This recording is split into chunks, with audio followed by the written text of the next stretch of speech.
রাজস্থানের মরুভূমির বুকে এক অদ্ভুত মন্দির যেখানে ভক্তরা পুজো করেন হাজার হাজার ইঁদুরকে। শুনতে অবিশ্বাস্য লাগছে?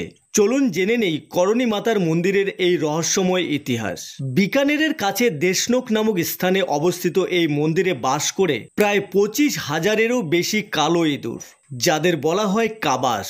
এই ইঁদুরগুলোকে মন্দিরে অত্যন্ত শ্রদ্ধার সঙ্গে দেখা হয়।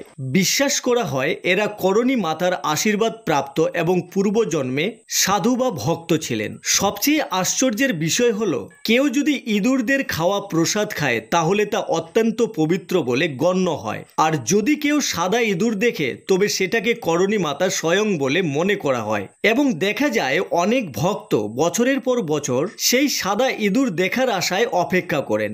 এটা শুধু একটা মন্দির নয়, এটা ভক্তি, বিশ্বাস আর রহস্যের মিলনস্থল, যেখানে মানুষ ইঁদুরকে দেখে দেবতার রূপে।